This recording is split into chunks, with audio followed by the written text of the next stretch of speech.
예수와 나디기 277번째.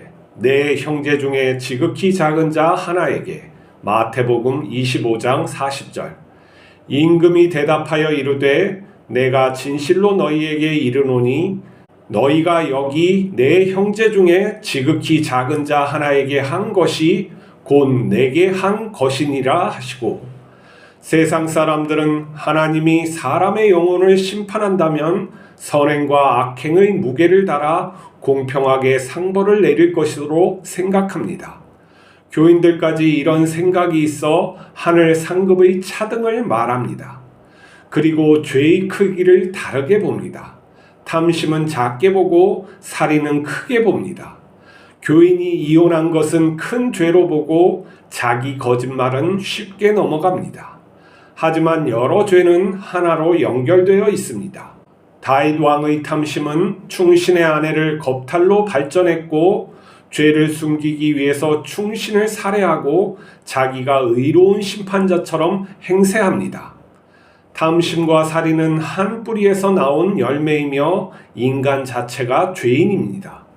그래서 하나님은 우리의 죄를 사해 주시는 것으로 끝내지 아니하시고 새롭게 창조한 것입니다. 우리가 욕망과 성취의 집착에서 벗어나 하나님의 자녀답게 살려면 자기 의를 부인하고 예수님을 알아야 합니다. 영혼의 심판자이며 왕 되신 예수님은 우리를 자신의 형제로 생각하며 말씀하고 있습니다. 우리에게 아무것도 빼앗지 않고 자신의 모든 것을 주셔서 우리를 하나님의 자녀로 삼으셨습니다. 예수님은 지극히 작은 자에게 한 것이 나에게 한 것이라고 합니다. 예수님의 마음은 고난받는 작은 형제에게 있습니다. 우리는 예수님을 대신해 고난받는 형제를 돌아보고 어려움을 나누어야 합니다. 교회에서 누구도 소외받지 않게 세심하게 신경 써야 합니다. 지극히 작은 형제에게 하는 것이 우리 왕 되신 예수님께 하는 것입니다.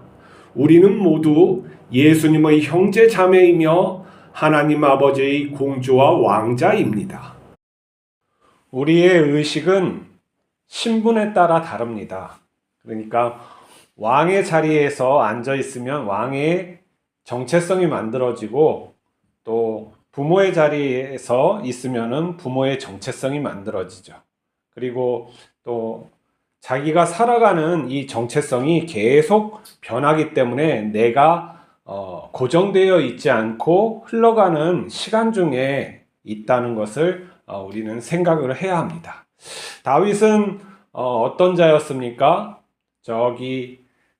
막내 아들로 태어나서 또 양을 치는 그 고생하는 소년이었죠. 그를 갖다가 하나님께서 택하시고 또 고난을 통해 연단하시고 왕의 자리로 갔을 때 그의 정체성은 점차 어떻게 변합니까? 왕의 정체성으로 변해가는 거죠. 근데 이게 계속 하나님의 연단을 받아서 사울처럼 되지 않았지만 어느 순간부터 자기의 어떤 근본됨의 자리를 잃어버리고 하나님을 잘 섬기는 그러한 목동의 자리를 잃어버리고 이제 추악한 왕의 자리에서 사람을 갖다가 자기 뜻대로 하고자 하는 그 욕망에 휩싸여서 충신의 아내를 겁탈하고, 그리고 또 그 죄를 감추기 위해서 또 다른 어떤 거짓말이나 이런 것들을 삼는 것을 볼 수가 있죠.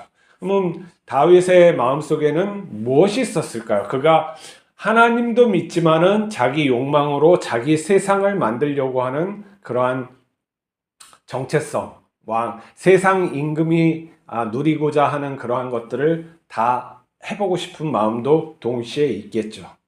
우리의 그리스도인의 마음도 하나님을 이제 만나고 예수 그리스도를 인격적으로 이렇게 사귄다고 해서 금방 그 정체성이 하나님 자녀의 모습으로 바로 되지는 않아요.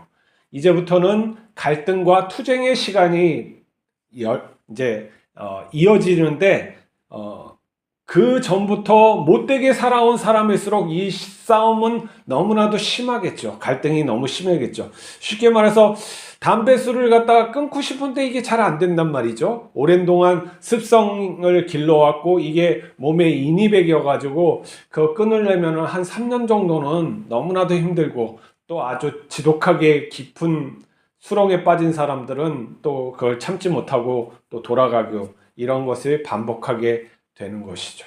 그것처럼 우리의 정체성은 하나님의 자녀가 되더라도 단번에 고쳐지지는 않아요. 하지만은 내가 어떠한 신분이라는 것을 깊이 알아야 되는 것은 우선 주어지는 거예요. 그렇기 때문에 성경을 통해서, 그리고 책을 통해서, 또 설교를 통해서 내가 누군가, 하나님의 자녀가 누군가를 갖다가 깊이 묵상하는, 그게 첫 번째가 돼야 돼요. 그래서 그게 나의 정체성의 기준이 돼야 되고, 기도할 때 하나님 아버지라고 이렇게 하는 것처럼 정말 아버지로서의, 나의 부모로서의 하나님을 공경하는 마음이 되어야 되는 것이죠. 그리고 이제 이게 점점 싸워서 나의 그 정체성이, 하나님 자녀의 정체성이 중심에 있어야 되는 거죠. 그리고 다른 옛날의 어떠한 나의 역할들은 주변으로 해서 내가 그 중심으로, 하나님의 자녀의 중심으로 그러한 일들을 하는 거야. 회사에 가서는 직원으로, 아니면 사장으로 그 하나님의 자녀로서의 역할을 하는 거고, 또 부모로서는 그렇게 역할을 하면서 우리가 살아가야지만 어떠한 세상의 욕망과 집착에서 벗어날 수가 있어요.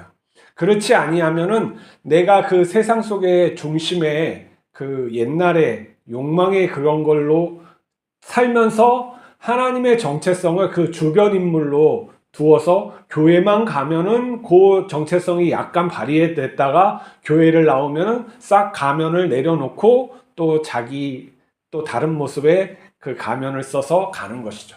그리고 그 하나님 안에서의 어떤 거듭나고 또 새롭게 되는 것을 착각해서 이게 뭐 긍정의 힘을 가져야 된다, 긍정의 힘을 갖는 거는 좋은 거예요. 그렇지만은 신앙이 긍정적인 힘은 아니죠. 그리고 목적을 통해, 목적이 이끄는 사람, 당연히 목적을 갖다가 두고 우리는 인생을 많이 설계하지만 하나님은 이미 완성된 목적을 주셨기 때문에 더 이상 우리의 목적이 없어요.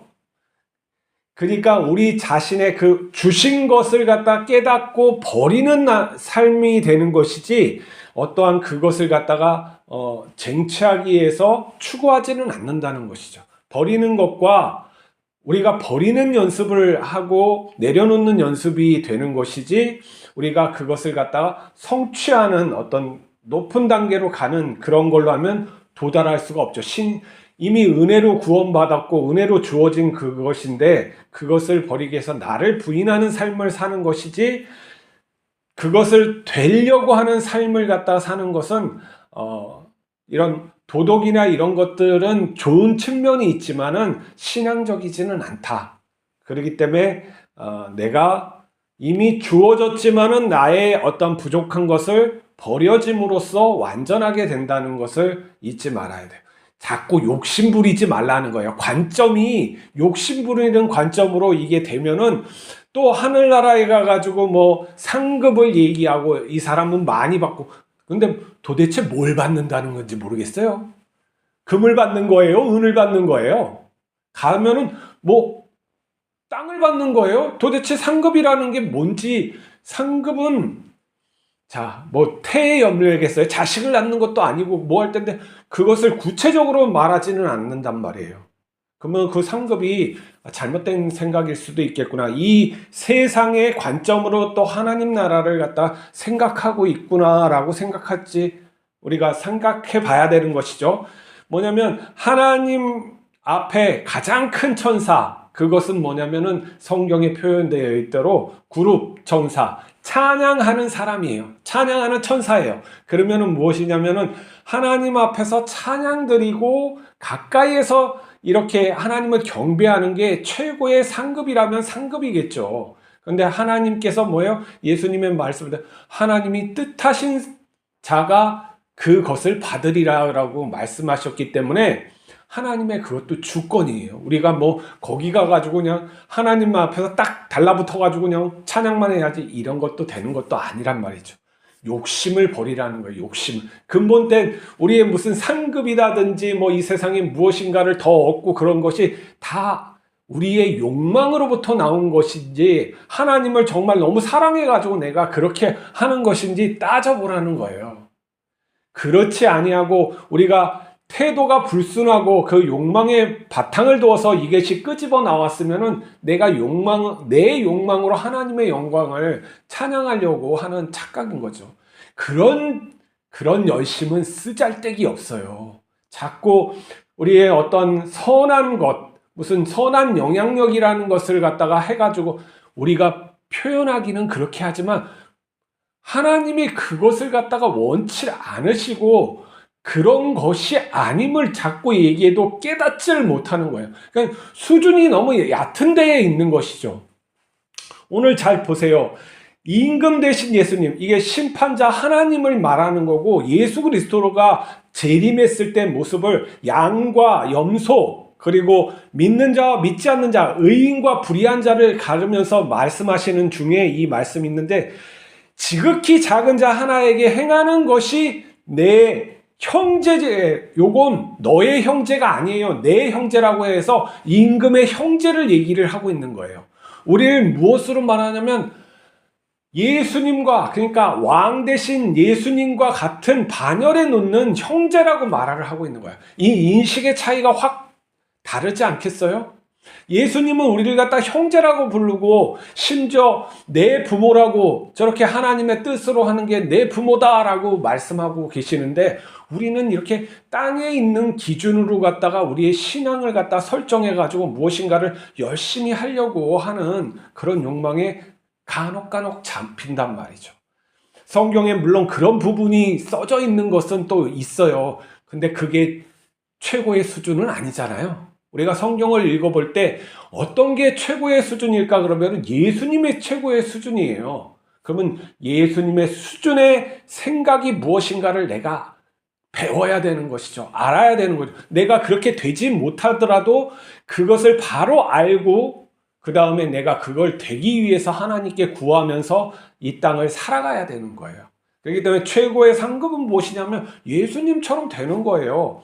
그러기 위해서는 예수님을 따르는 거고 예수님의 흔적을 추적하는 거고 예수님이 행하셨던 그것을 내가 행할 수 있도록 하나님께 구하면서 나의 삶의 현장에서 그렇게 행하는 거예요. 내가 아내를 대할 때, 내가 남편을 대할 때 예수님이 했으면 어떻게 했을까 생각하고 행해야 되죠. 자식을 바라볼 때 그렇게 행해야 되는 거죠. 이제 우리 그리스도인은 뭐냐면은 궁극적으로 천사와 방불한 영원한 몸을 가지고 이렇게 형제 자매로서의 살아가는 인생을 쭉 살아간단 말이에요. 영혼 안에선 그렇게 살아가요. 그러면 내가 어떤 사람을 볼 때 특히 나의 예수 그리스도를 믿는 형제들, 내 가족들 중에 그런 자식들을 볼 때도 존대를 해주고 좀 더 이렇게 하나님의 친딸과 그 아들임을 내가 그 마음속에서부터 그렇게 해달라고 하나님께 기도하고 또 그러한 연습을 통해서 존대를 해야죠. 그렇지 않으면 내가 그 천국의 삶을 살고 있는 게 아니에요. 예수님께서는 이렇게 우리에게 그런 친구로서 제자들에게 친구로서 다가갔고 형제로서 다가가서 그들을 갖다 끌어안고 사신 거예요. 그래서 자신이 어떻게 사신 것을 갖다가 보여주신 거고 제자들은 나중에 그 부활과 성령의 내주하심을 보고 이게 하나님이 말씀하시는 천국의 삶이구나, 하나님 나라의 삶이 이거구나 하고 그대로 살아간 것이죠. 그게 십자가의 비록 죽음이라 될지라도 자기에게 하나님께서 주신 그 길임을 믿고 담대하게 그 길을 간 거예요. 그 믿음이 있기 때문에 그 십자가의 고난을 이길 수 있는 것이죠.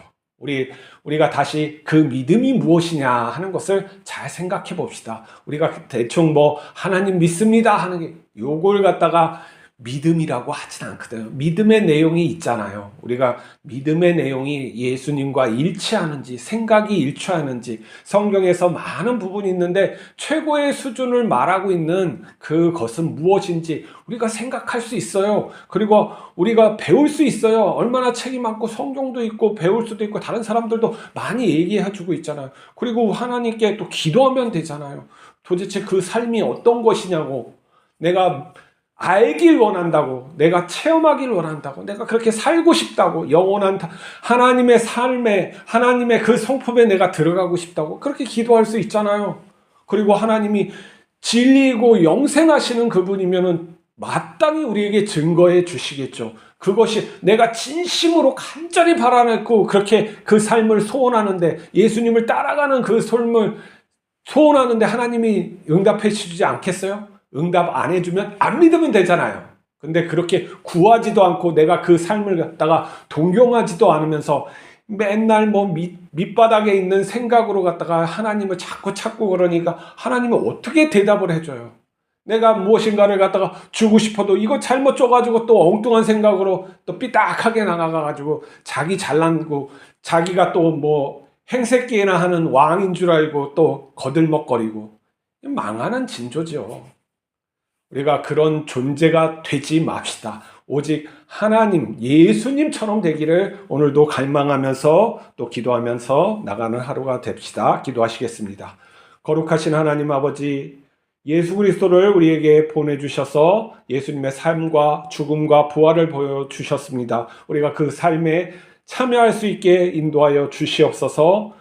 왕 되신 예수님께서 우리에게 형제 자매라고 부르셨습니다. 우리도 그 마음을 본받고 그 마음이 내재되어 다른 타인을, 나의 가족을 그러한 시선으로 볼 수 있도록 인도하여 주시옵소서. 참으로 하나님 나라의 자식이 될 수 있도록, 하나님의 자녀가 될 수 있도록, 하나님 백성이 될 수 있도록 우리의 의식을 높여주시고 우리의 정체성을 바꿔주시옵소서. 그리고 다 쓰잘데기 없는 이 세상의 관점들을 다 버리고 주변으로 놓고 다스릴 수 있는 하나님의 자녀 되게 하여 주옵소서. 우리 주 예수 그리스도의 이름으로 기도하옵나이다. 아멘.